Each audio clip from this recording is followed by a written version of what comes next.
The Rockets beat the Heat last week as they sought to equal their franchise record 13-game winning streak. Kenny Smith, Elijah nasty. Back outside, Bullard with a three. Yes! The Houston Rockets continue the streak. I know one of these days is going to end. Hopefully we can just keep our streak alive tonight. Against the Blazers, Coach Rudy Tomjanovich constructed a familiar game plan to keep the streak alive. Get the ball to the dream. Olajuwon responded with 27 points, 10 boards, and 6 blocks. He's just been so consistent. He's been our pillar both on offense and defense. Sometimes I wonder how long can this go on. But a leading candidate for this year's Edge Most Valuable Player Award, was determined to preserve the streak. And with a little help from his friends, the Rockets closed in on history. Over to Herrera, jump hook, two! And the Rockets are burning up the summit. The winning streak climbs to 12 in a row. Against Utah, very, very important game. We know we can beat them. We just have to do what we're supposed to do. And the dream came up big, scoring 38 points as Houston tied its franchise record for consecutive wins and recorded the team's 1,000th victory. You kind of get game respect from your fans and your friends and your peers, and I think we've gotten that over the last couple of weeks. But Houston isn't the only hot team with a dominating big man. The New York Knicks have tested Chicago in the Eastern Conference behind the play of center Patrick Ewing. Nobody guarding Ewing until he gets slammed up. Pat Riley's Knicks snapped an 8-game home losing streak against the Lakers. 5-on-1. Poor Sedale. Down the middle, Mason. Slam dunk at the buzzer. Friday night at the Cap Center, John Starks faced New York as the Knicks hit 14 in a row in the second quarter to beat the Bullets. Starks is some fancy ball handling, and he's heating up. He's one of the great streak shooters in this league. Back home on Sunday, the Knicks blew out the Pacers, winning their 11th in a row at home at 6 straight overall. Patrick Ewing led the way with 29 points on 10 of 12 shooting as the Knicks settled into first place in the Eastern Conference. Starks open. Oh, Knicks can't miss. Chasing the Knicks are the New Jersey Nets, who despite a season-ending injury to Kenny Anderson, are playing their best ball of the year. Credit NBA Player of the Week Ramil Robinson with igniting the team to 3 straight road wins and 5 straight overall. Gets it off. Has a chance and grabs it off. It's a rebound. Say goodnight. Good night. Against the Warriors, Drazen Petrovic asked Ramil to feed him the ball. And Robinson obliged. Petro scored 28, hitting 7 straight down the stretch. And the Nets won at Golden State before pounding the Suns in Phoenix. Look out. Finally, the Atlanta Hawks are riding a 5-game winning streak of their own. After taking out the Bucks in Milwaukee, Bob Weiss and his crew concocted a rude awakening for the Shaq at the Omni, led by who else? Dominique Wilkins. Wilkins in transition. Go, look, feed Willis from play line. Oh, what a play. Atlanta closed out the week by beating the Lakers as they evened their record at 31-31, behind the help of some unlikely heroes and some you might expect. What a good time for the Hawks to be playing this well as they fight for a playoff berth. Soaring along with Atlanta's postseason hopes is a high-flying Hawk who's on the rise. Out of UNLV, the sensational Stacey Augmon was heralded as a second coming of Dominique Wilkins. And with swooping moves like this that have become standard for Stacey, now even the Masters forced to agree. He reminded me a lot when I was young, you know. Check this out. And just like Augmon, the accolades keep flying in. The floater. Go, followed by Augmon. That was incredible. Although he's only in his second year, Stacey's become a permanent fixture on NBA highlight reels. Oh! Stacey Augmon saves the day. Plastic Man from out of nowhere. He still amazes me. He's so athletic. He jumps out the gym. I remember hearing one guy say he needs ask Stacey to bring his parachute with him because he jumps so high and he comes down. It's unbelievable. He's an incredible athlete. Augmon's unreal aerial exploits have already made him a legend in Atlanta. Well, only Plastic Man can find a way to get this up to the basket. He runs out of things to do. Plastic Man gets it done, yes.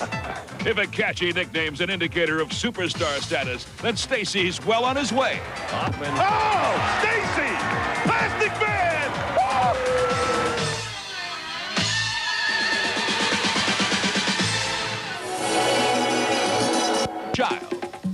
holding court. Chris Jackson was living the ultimate basketball fantasy after 2 spectacular seasons at LSU, in which he set numerous NCAA scoring records, including most points ever by a freshman. Jackson appeared ready for the big time. With the 3rd pick in the 1990 NBA draft, the Denver Nuggets select Chris Jackson from LSU. You know, this is like a dream come true, and I'm just glad that they picked me, and I'm going to do whatever I can to please them. As hard as he would try, Jackson had seemingly lost the magic he possessed in college, but he never pointed any fingers. I take all the blame for it. I didn't do a lot of things that I should have done, but the first 2 years was it was a trial for me. A frustrating year. I wasn't in shape, but to succeed, you know, you have to go through some pain and some struggle, and that's what I did. With whispers of doubt, and also suffering from a rare nervous disorder called Tourette's syndrome, Jackson knew he had to regroup. And that's what it came down to, and I had to prove to myself first that I can accomplish these things, and if I did prove to myself, it eventually proved to others. And this year, Jackson seems to have regained the form that he once had back at LSU and has become the leading scorer for a young Nuggets team. And there is Jackson. He races by Robinson. Jackson on the run behind the back. Slam home by Mutombo. And it is now bedlam here at McNichols Arena. They have queued in to the new Chris Jackson.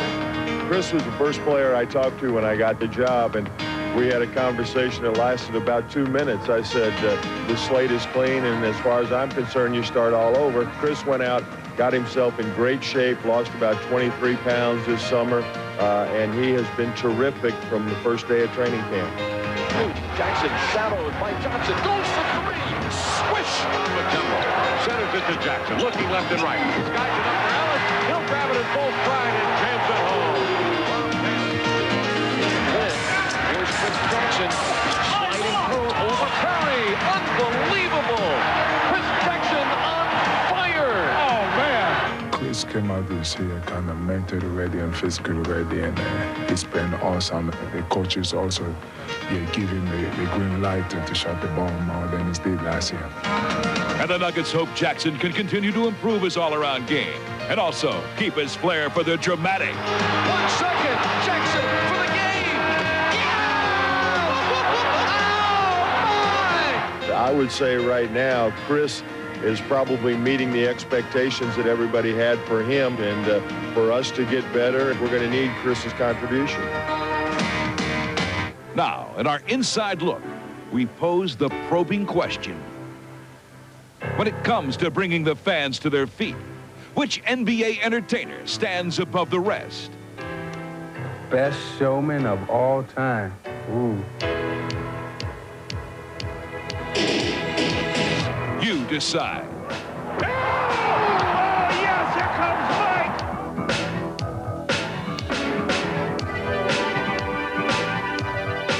Inside second, let's see what we got. All the way up,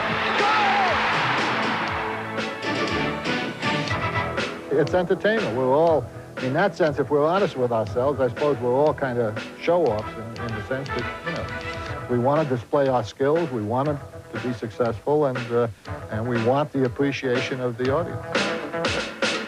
One of the things I learned early in my career, even in college, was how to play to the crowd. And it was very important to me to have the crowd on my side because, you know, it just made my juices flow. When Dr. J, Julius Erving, came on the scene, he literally elevated showmanship to new heights. I never went into a game saying, well, I'm going to do this tonight.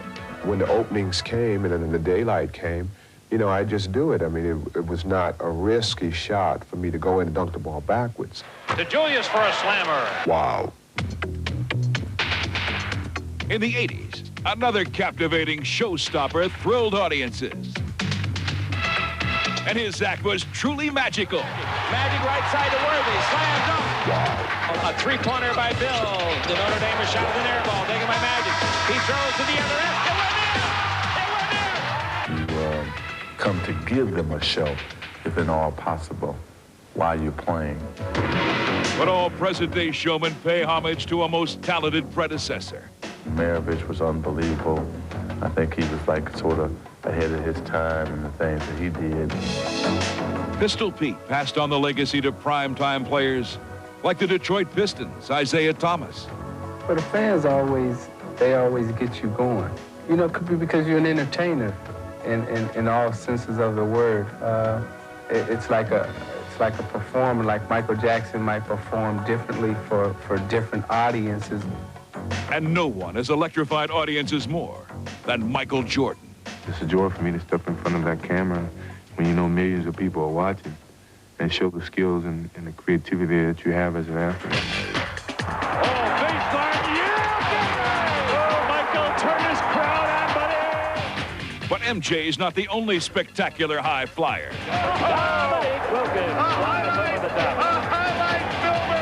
Perhaps these aerial improvisationalists are at their best when they take center stage together, as was the case in this edition of Classic Confrontations. Previous champions, the defending champion Michael Jordan with 145 points in the semifinal round, and Dominique Wilkins with 143 points in the semifinals. And this is what the crowd's been waiting for. With the eyes of the basketball world looking on, these modern-day aerial artists waged a fierce battle of epic proportions. Here is the defending champion, Michael Jordan. Call that special. Everybody in the stands flashing a 10. I gotta do the windmill. I gotta do the windmill.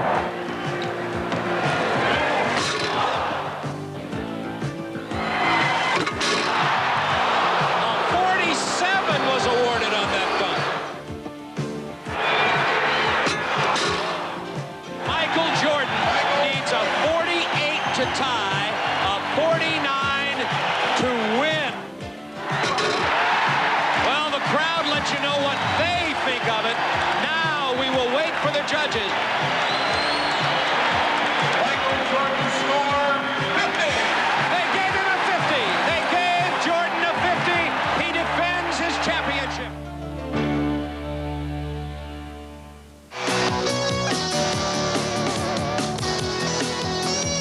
Week 5, 4, 3, 2, 1.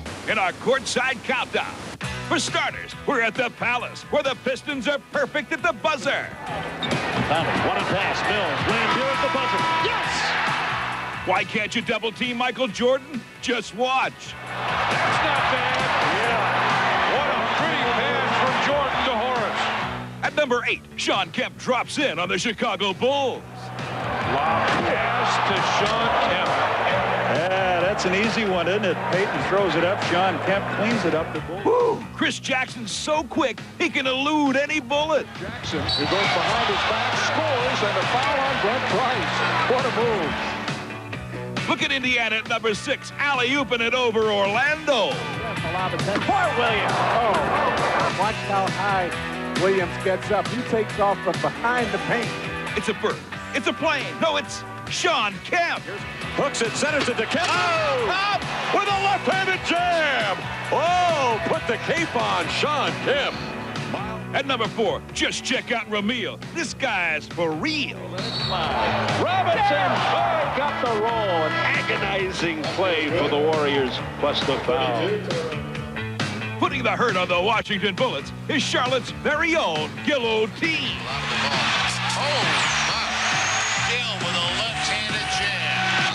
Left-handed jam from Del Curry. At number 2, you gotta hand it to this guy, Mike. He's pretty unbelievable. And tries to switch hands, hit it with the left, it'll go to the line. Yes, he broke down the defenses. And the number 1 play of the week. Nothing was finer than this move by Harold Miner. Challenging Pippen.